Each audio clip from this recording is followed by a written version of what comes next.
Hello there and welcome to this edition of the program People, Politics and Power. We are coming to you from Abuja, Nigeria's capital. I am Imoni Amarere. In the last 10 days, Nigeria's President Bola Ahmed Tinubu has sent 48 names in 3 batches to the Senate for screening and confirmation as ministers in his government.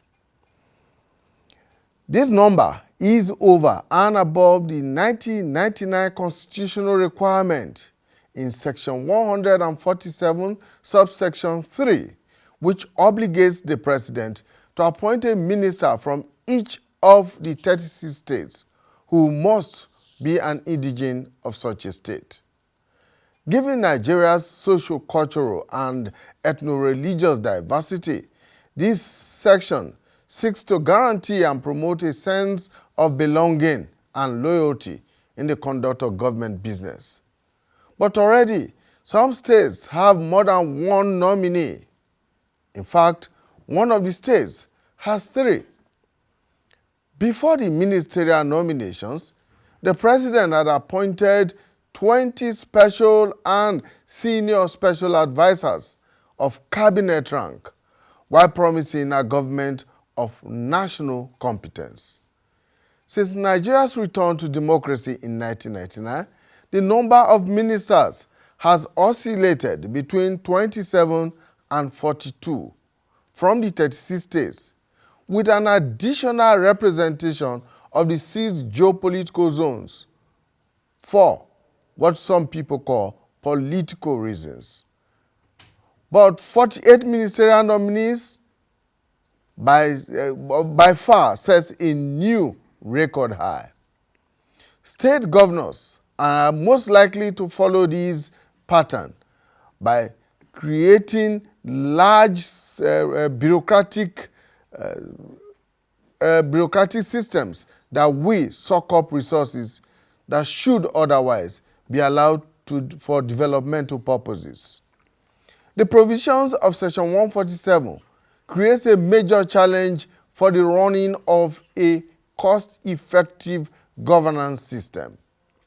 It flies in the face of persistent calls for a drastic reduction in the cost of governance in the country, especially amid the dwindling resources, a ballooning debt burden, and rising cost of living, hardship that is caused by the removal of petrol subsidy. What then can and should be done at all levels to reduce the burgeoning cost of governance?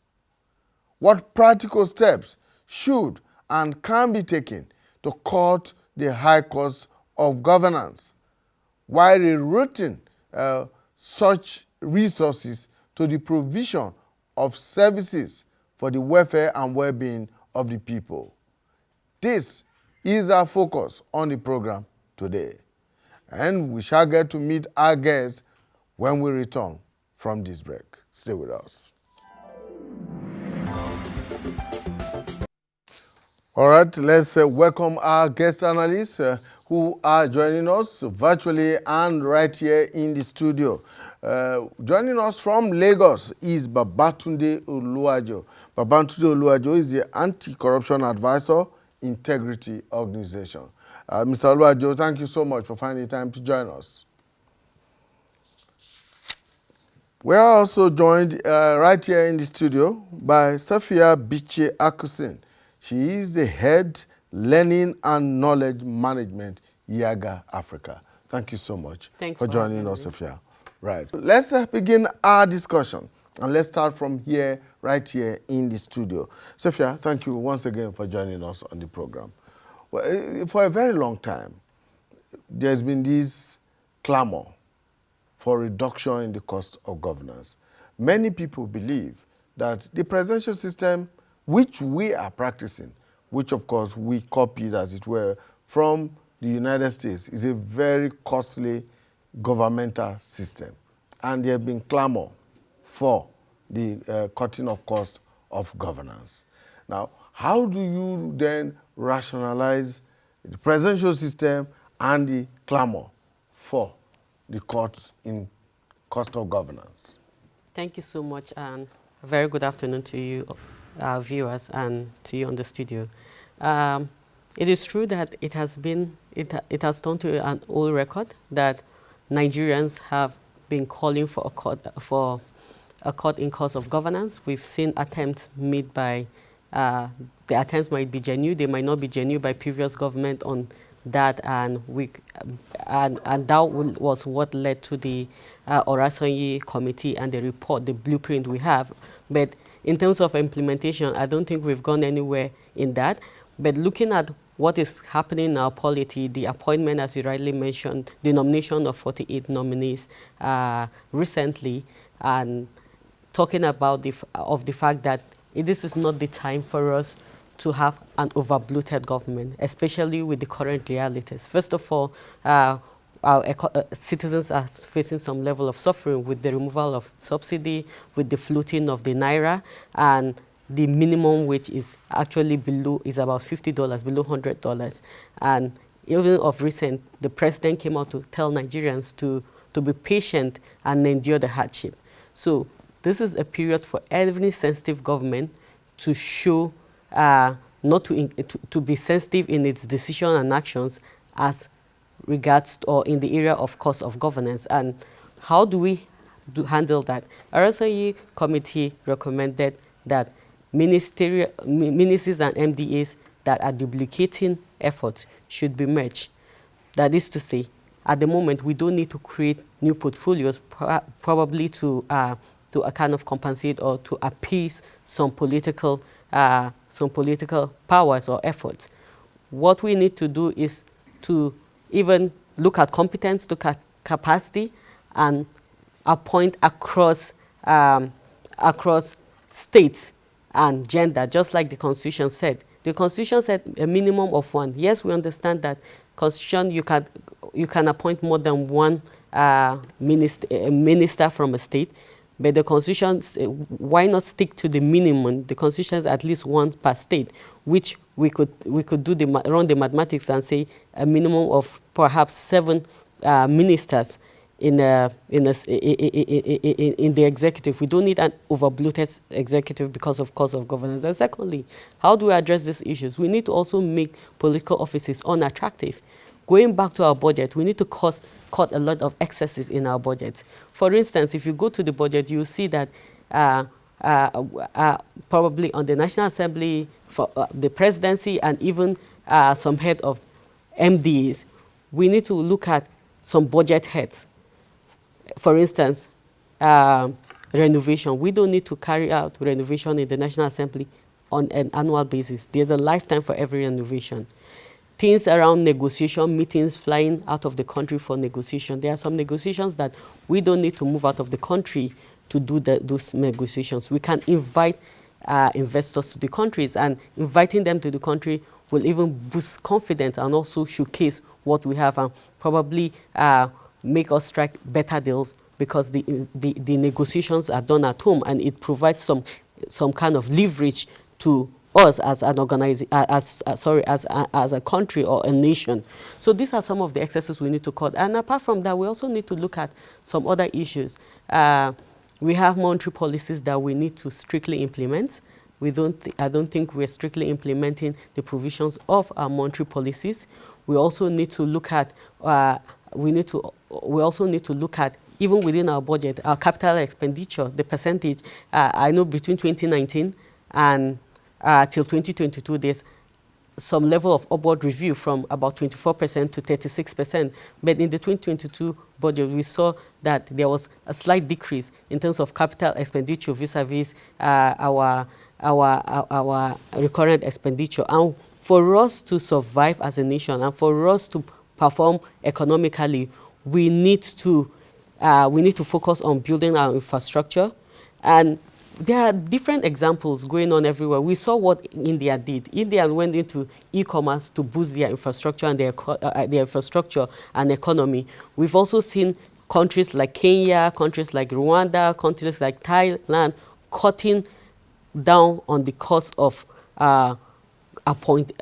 government-appointed officials in order to cut down the cost of governance. So there are different examples, but we as a country have a blueprint, which is in our science report that we need to visit and look at what is the way out, what are the strategies to implementing the recommendations from this committee. Okay, let's bring in Babatunde Oluwajo into the discussion. Oh, okay. Well, once Babatunde is ready for us, he would join us, and then we will continue the discussion with him. But for now, Sophia, let's continue. You have made a number of recommendations already, even before we have exhausted the pros and cons of having a large government.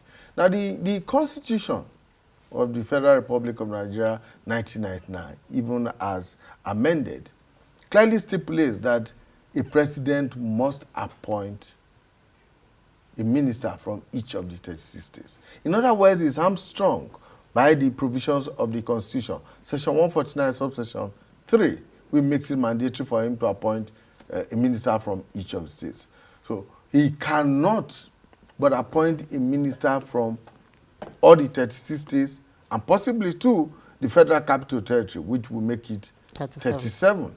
Now, even if he does not create that number of ministries, he will need to appoint, like other administrations have done in the past, create ministers of state in order to give each of these states a sense of belonging.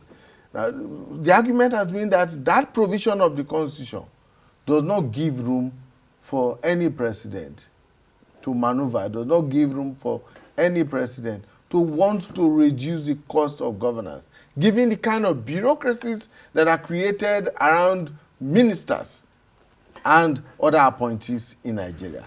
How do we go about that? So I'll first of all go back to history line. If you look at, and let me start with the Constitution first. The Constitution itself states that a minimum of at least one minister from each across states. And if you do the mathematics and perhaps consider the FCT, it will be 37 ministers. And we understand the rationale or the thinking behind that. This is because of the diversity in our country. And I'm going to add the lack of trust in our country. If you begin to say, oh, let's do it across maybe irrespective of state, we might have challenges around inclusion and others. But if you let's look at the last three governments, from the President Goodluck, Jonathan era, President Buhari, and now President Tinubu's nomination of 48. None of them has nominated or appointed less than 40 ministers. In 2019, President Buhari had between 42 or 43 ministers. 42 ministers. Yeah. So we're not even sticking to the minimum in the first place. In the last, just the last cabinet we had, for instance, Lagos, Kaduna had two ministers, more than these basic requirements. So if we cannot even stick to the requirements, we cannot challenge that provision of the law. That's my first stand. Secondly, the issue around, and I know you're aware, from March to April, there has been conversations around whether we should have ministers of state or not. And we've heard past ministers of state make comments around their roles and their responsibility. Personally, I'm not in agreement with having ministers of state, because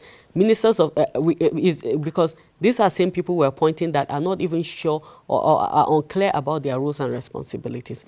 We've heard some of the past ministers of state coming out to voice their opinion along that.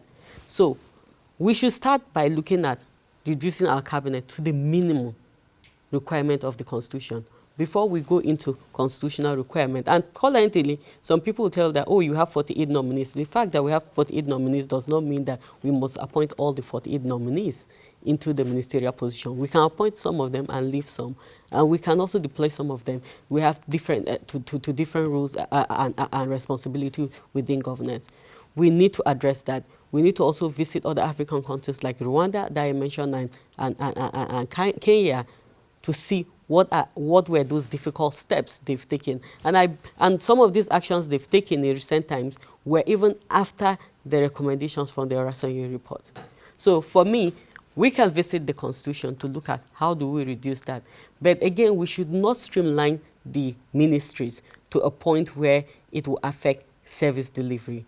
I think with President Buhari has run that with during his first tenure, where we merged Ministry of Works, Power, and others. And there are speculations. I don't have the facts, but there are speculation on the fact that it hampered or affected performance.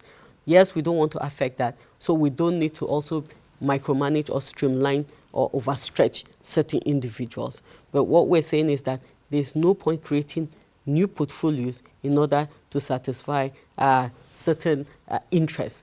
Of course, in everything and in every political engagement, there are interests that need to be satisfied. But for the purpose of the country, and like I mentioned earlier, the government needs to be sensitive in both its decision and in action, especially at the time where the government is asking citizens to endure the current hardship we're facing. Some people will argue, Sophia, that when you make reference to countries like Rwanda and Kenya, that these are countries that are not as complex and as populated as Nigeria.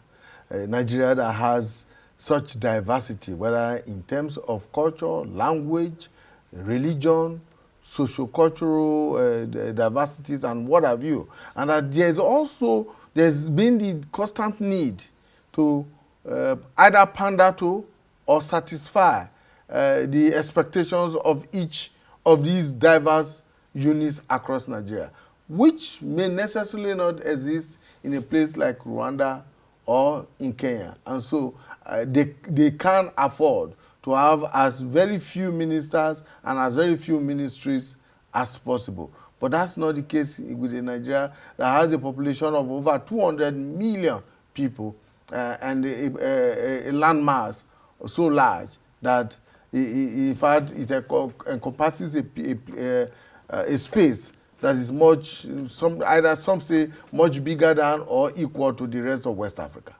Yeah, I agree with you that in terms of population and diversity, especially Rwanda cannot be compared with Nigeria, but we also are aware that Kenya in East Africa is one of the most populated country, and it has some level of diversity. But our constitution currently tries to address the issue of diversity by saying at least one person per state.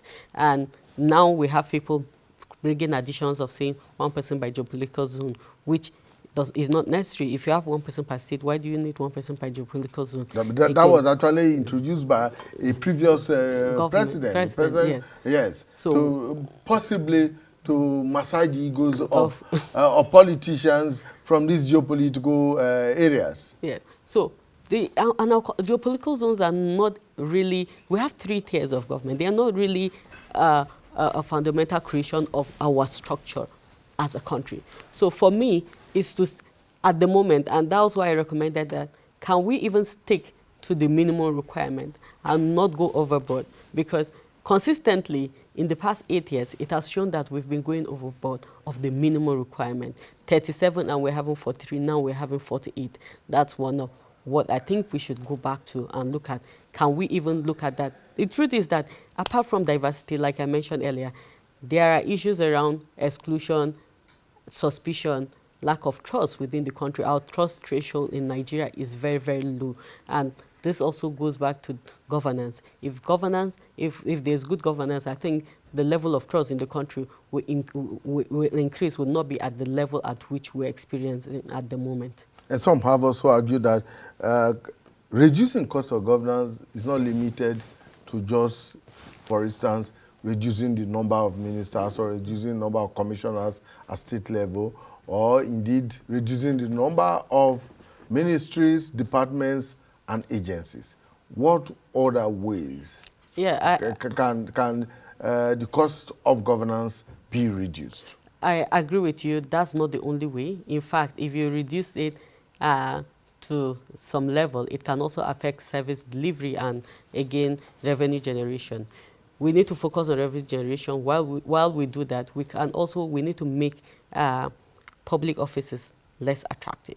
And I talked about how do you make public offices less attractive is to go back to the budget, cut down excesses, and even some revenues. I'm surprised to hear that there are allowances like hardship allowances. So You go to the woman selling corn on the street and tell her that you're paying and someone in an appointive office, a senator, a member of the House of Reps, a hardship lawmaker allowance, is and she'll receiving begin to hardship wonder. allowance, Yes, and you begin to wonder what hardship hardship, allowance and is the all president about, is what asking, hardship they go through. and the president is saying, endure the hardship for now. It's going to be better tomorrow, and you're paying somebody for going through the same hardship.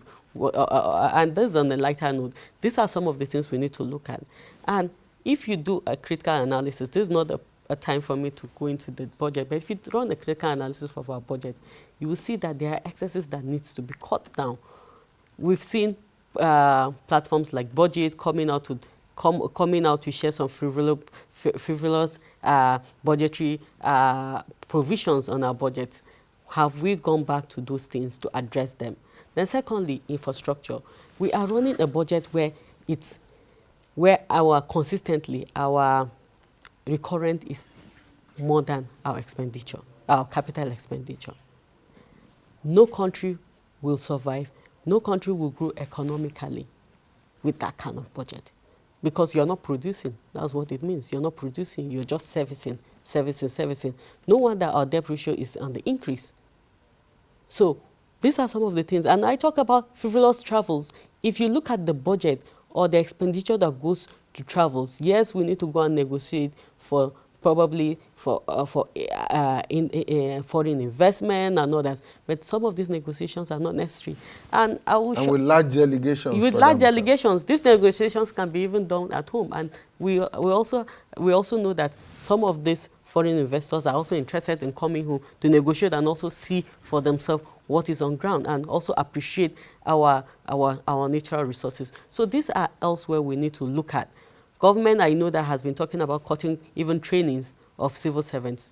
We also need to look at, in terms of travels for political appointees and for people in elective offices, how do we also cut down the cost in that direction? And you know that currently a lot of things are changing, even in terms of economic formulation and restructuring post-COVID. Now, we know that there are conversations on saying, oh, we need to remove subsidy. I'm not supporting or against subsidy, but we know that there are conversations and people are quoting IMF. But now we're having European countries responding to the hardship of their citizens. Germany, I think Czech Republic and others putting on subsidies on gas. A lot of changes has happened post-COVID. Do we also need, while we're looking at some of the economic decisions we're taking, can we also look at what is happening with the impact of not just COVID, but with the Russia and Ukraine war? Let's go on a short break. When we come back, we'll continue our discussion. Stay with us. Politics and Power on AIT. Thank you so much for staying with us on People, Politics and Power, and we're focusing our attention on how to reduce the cost of governance in Nigeria at every level, federal, local government, and even at state governmental level. My guest in the studio is Efia Bichi Akusin, who is the head Learning and Knowledge Management, Yaga Africa. And we are joined now by Babatunde Oluwajo, who is the Anti-Corruption Advisor, Integrity Organization, who is joining us via Zoom from Lagos. Babatunde, thank you so much for joining us. Thank you very much. All right. Like I said, we are trying to find ways around how to reduce cost of governance in Nigeria. More often than not, the attention is focused mainly on the federal government. But there is also the situation at state and local government levels. What do you think? Is it just a constitutional problem, or there is also a political angle to this, where we have so many persons in government, so many bureaucracies in government, and of course the attention is on satisfying the needs of these people to the exclusion of developmental issues? Can you hear me? If you can hear me. I can hear you clear.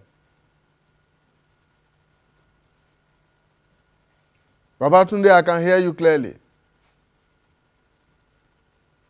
Is lacking. Before now,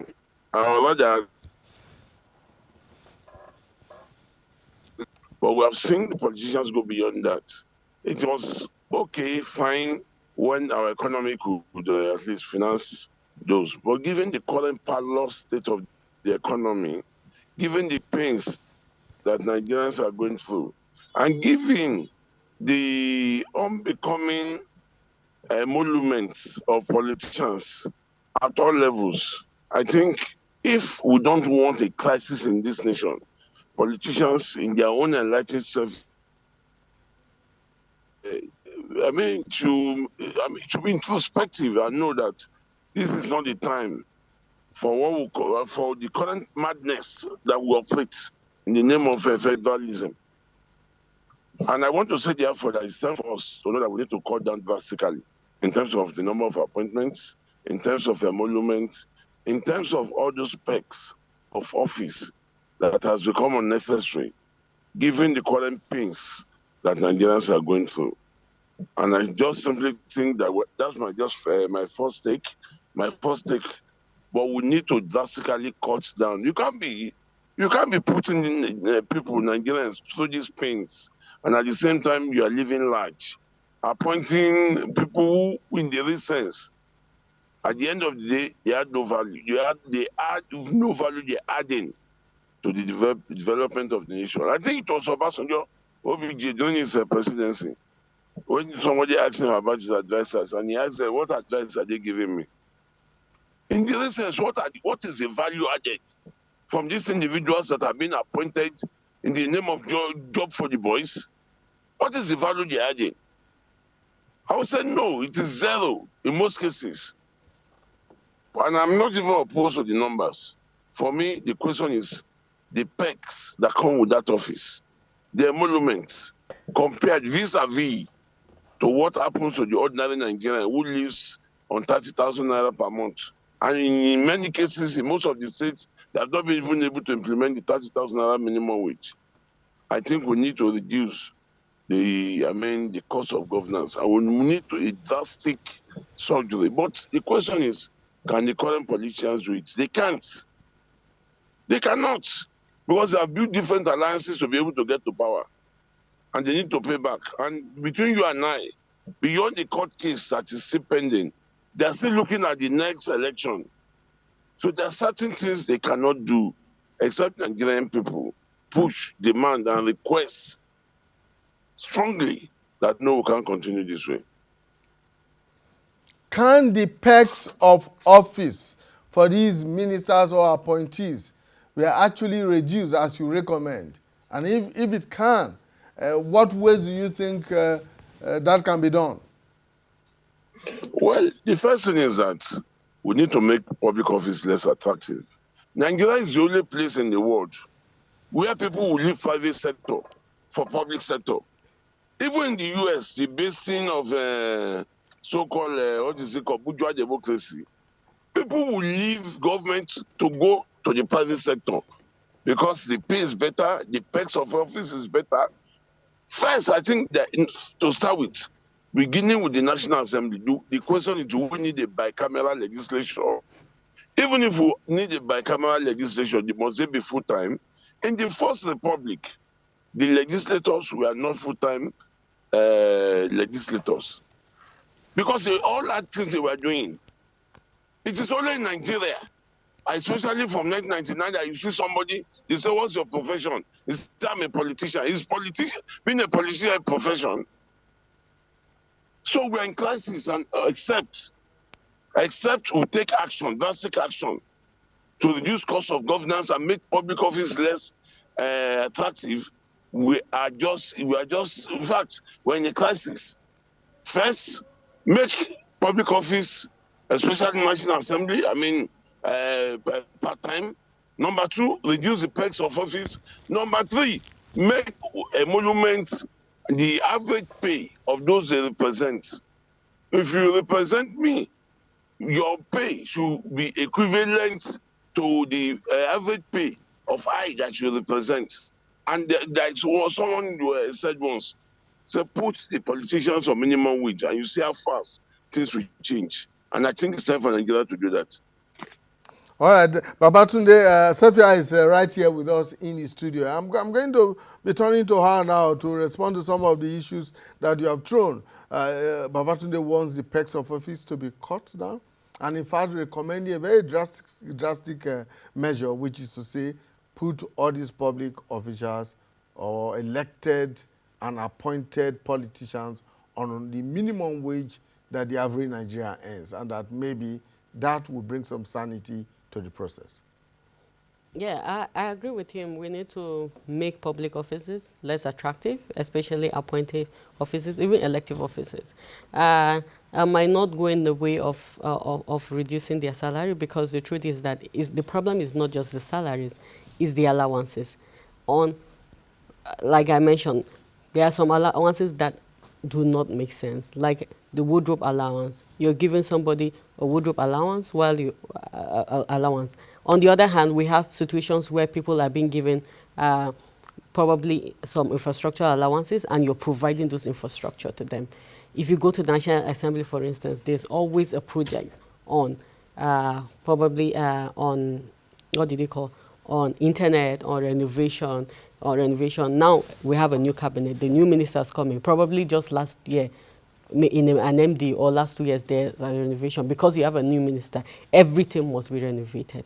There will be infrastructure. There might be allowance for specific infrastructure. It might be car allowance, cities allowance, and these things will also be provided. We have this elective officials and appointive officials having robust cabinet themselves. You'll see one minister, for instance, having how many aides? Even the lawmakers, for instance, having 100 aides. For what? Some of these aides are being paid from National Assembly, and some of these are not even professional. That's where we went back to. Can we look at competence and capacity? Because if you invest well by having competent people, it will yield results that will in turn boost our economy and development. That's what we need. We need to focus on revenue generation. That's what we need to focus at the moment, and make public offices less attractive, so that people, as he alleged, will not leave even private sector just to go to public sectors, sit down and launch on or enjoy the free, let me say, the free bread that is being given in government. We have a case, for instance, of, say, anyone who is elected to become Senate President, Speaker of the House of Representatives, Deputy Senate President, Deputy Speaker, having scores of aides. I know I read recently that the Speaker of the House of Representatives, for instance, has about 30 to 33 aides, all of whom are appointed from outside. Yet, you have staff of the National Assembly, some of whom can do it, not all, can actually carry out these duties and responsibilities. Do we need such a large retinue of aides for a speaker, or for a deputy speaker, a president of Senate, and deputy president of Senate, or principal officers of the two houses to function effectively? I'll tell you that even this 30 you're seeing, it's even on the low side. We've seen up to 100 aides for the Speaker of National Assembly. We've seen more than that for deputy speakers and different principal officers of the National Assembly. And this is not just restricted to the National Assembly. Even going back to state government, we've seen state governors that have advisors and SSAs that do not even have portfolios, but they are on government payroll. We pay them every year, every month, every year. They're on government payroll. They don't even, it's just, okay, it's just a settlement, it's just like a settlement process. Some people will argue that this is a way to create employment, but the question is, how sustainable is this employment? We need to create avenues. We need to build our economy. We need to boost our economical environment to ensure that there will be more production and more people will be recruited into the workforce. Not this timely, because after 4 years, once the person is not there, the person is gone. And we also know that for aides of the National Assembly, for instance, and probably state of assemblies, I'm not sure of, after the 4 years, there's this, I can't remember the correct terminology, not gratuity that is being paid off. These are also resources that are going off. How do we manage this? We need to go back to our severance budget. allowances. Yes, severance allowances. And for an average Nigerian, those severance allowances are huge. And it's good for them. We're not saying it's bad. But we're looking at with the high rate of turnover, who is checking for those that return and are maintaining those 8? And we know that this recruitment is on the, it's managed, not managed by the National Assembly Commission, basically by the lawmaker. The lawmaker chooses who he wants to be his or her aides. So a lot of different things we need to sit back and look at. But going back to appointive office, we don't need robust cabinet. We don't need an over-bloated executive, both at the state and the national level. We need to be sensitive as a government to citizens while we ask them to take some, to bear with us and take some hard decisions. We also need to be sensitive in our actions and our decisions. Babatunde, some people have suggested, for instance, that we may as well just take a second look at the Nigerian 1999 Constitution, particularly Section 147, subsection 3, which mandates the president, in fact, makes it obligatory for the president to appoint a minister from each of the 36 states. We are aware that between 1999 and now, the number has oscillated between 27 and 42 with the last administration. Between Obasanjo and Buhari, it has been oscillating between 27 and 42 or 43, as the case may be. Now, what would you say about a possible second look at that provision of the Constitution? For those who say, look, take a look, another look at this provision and see whether or not we can reduce the number of ministers at federal level, the number of commissioners at state level, and of course, Sefia has also mentioned the issue of rationalization of ministries. And thank you once again. And I want to say that for me, my issue is not about the numbers. It is about value adding and value added. What value have we seen added since 1999 to date from this number of ministers that we have? If you ask me, I would say that in terms of what that's cost us as a people and their value, I think we are in the deficit. I don't have a problem with reducing the number of ministers, number of ministries, and all the rest. But at the end of the day, for what purpose, for what end? And that's why I say, as far as I know, politicians continue to create offices, they continue to expand the bureaucracy because they need to job for the boys, because they need them for elections. But in terms of national interest, why I will not fight with them with their numbers? What I'm interested in, and I'll go back to it, that those who represent me should live on the average wage of I that they represent. If they do, then we'll see how fast things will change. And I'm sorry, I may not agree with my colleague in the studio who says, which course? We go to the same market. We go to the same markets.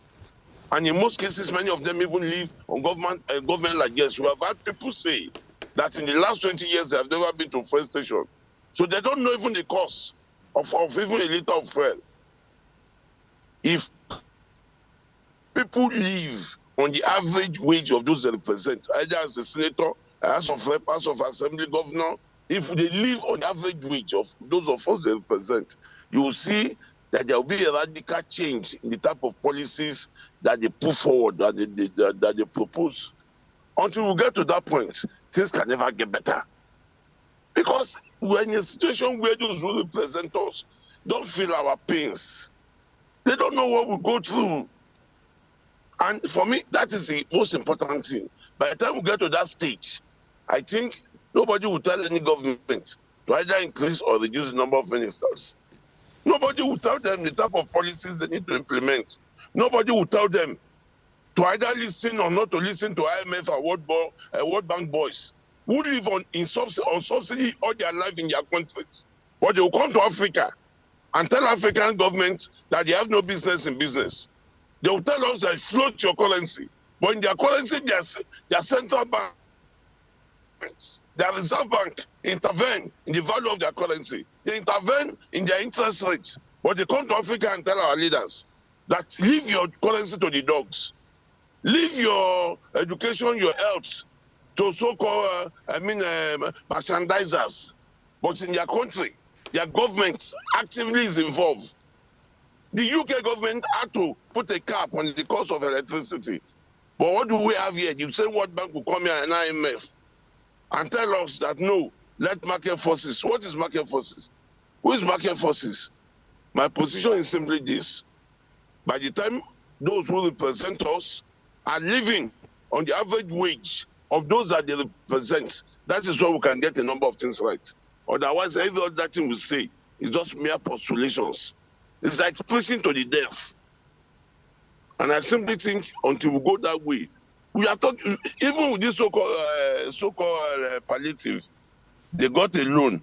Look at the amount of money that the National Assembly allocated to itself compared to 200 million Nigerians. We need to get to the point where those who represent us are living on the average wage of those that they represent. Until we do that, these guys will continue to live large, while we continue to live in penury. And you know that the Yorubas have a song for them. Bamu bamu la yo, bamu bamu la yo, awa o mo pe bi n pa ọmọ ẹnì kọ̀ọ̀kan, bamu bamu la yo. That's the song the Yorubas have for them. They don't know anybody is What's hungry. the translation Because of that, Babatunde? Let me not translate it or transliterate it. That we are overfed. We don't even know anybody is hungry. We are overfed. Bamu bamu la yo, bamu bamu la yo, awa o mo pe bi n pa ọmọ ẹnì kọ̀ọ̀kan, bamu bamu la. We are overfed. We don't know anybody is hungry. That is the song the politicians are singing to Nigerians. That is why they will allocate 70 billion to themselves out of how many billion? These people are wicked. They are devilish. And they don't care about us. And what they don't know, they don't understand their own their enlightened self-interest. All right, Babatunde, thank you so much for your time. Sophia, Babatunde seems to be very, very strong on the point that it is not about numbers, but about the kind of allowances, salaries, and what have you that public officers earn. And that if public officers are to continue to serve in their positions, they should take the average wage or the wage of the average Nigerian. Will you differ from that? No, I agree with him, but in a different direction. I am for reducing the cost, their take home, and that was why I said we need to make those offices less attractive. But what I'm saying is that while doing that, we should focus on the allowances because that's where they hide their take homes. If you look at their salaries is nothing to write home about. They'll tell you, oh, the minimum wage will be placed on their salaries. It's not on allowances. You can reduce the salaries, but what about the allowances? That's where the money comes from. A lawmaker can show you his payslip and say, oh, I take just 2 million, for instance, at the end of the month. But that person might be going home through allowances, because of allowances, with 50 million. So what I'm saying is that let's go back to those allowances. Let's look at those allowances. Let's analyze those allowances. Who is going to take a look at these allowances now? Because these are the same people who are in the corridors of power. Yes. So who is going to bear the cards? Yes, so Babatunde talked about the fact that citizens need to demand for this. And these are some of the things we need to put on the table. While we're being asked to endure this hardship, can we also look at those allowances? There are some allowances that we need to push for as a citizens to demand that some of these allowances should not be there. I made an example of hardship allowance. How can wardrobe allowance? Yes, wardrobe allowance. Nobody gives me wardrobe allowance, for instance, and I'm still wearing clothes. Nobody gives anybody wardrobe allowance, and these have been no paid for. No civil servant earns a hardship allowance. No civil servant earns a wardrobe allowance. They are civil servants. And their career. So why should political appointees and elected officials or people earn such allowances? They are career civil servants. And if you look at the variance in terms of the magnitude, you can't compare with the ones. Because for the career civil servants, all this makes up the career civil servant salaries. They are not separate from their they are monthly salaries at the end of the day. So if you look at the breakdown of the salaries, their transport allowance, their housing allowance, and all these things make up their allowances at the end of the day, and it's not overbloated, as we mentioned. So for me, is let's go back, let's cut down on these courses, even the 8. You'll be surprised as what an essay and 8 is taking home as against you that you're working on a career job at the end of the day. We're not here to compare our take home with them, but we're looking at how do we cut down the cost. And for numbers, I think I just want to reemphasize that the numbers is important, because if, for instance, as an individual, my take home or all that it takes for all the benefits of my offices is multiplied by 10 as against by 5, it means that there's more cost of governance. Because for creating new portfolios for every ministerial offices has its own benefits. The minister has his own aid, it has his own whatever. Creating additional will mean additional expenditure. And creating additional means you're not looking at an individual, you're looking at another set of people, because every minister will come with his aides, with his whatever, and that means probably you go and create another permanent secretary. Of course, they are career civil servants, but those permanent secretaries will have their own whatever that you need to. So if you, Sophia, had an opportunity to engage with the Nigerian president this moment, what would you be telling him? I'll ask him to stick with the minimum. Reduce your cabinet. We don't need an over-bloated cabinet. We need to be sensitive in our actions and our decisions while we plead with the Nigerian people to bear with us on these economic decisions. And sorry, just to mention to what Babatunde said, I agree with Babatunde. The discussion around, AMF, World Bank is asking us to do a lot of things. And that was why I made reference to what is happening in Europe. Now, post-COVID, post-Russian and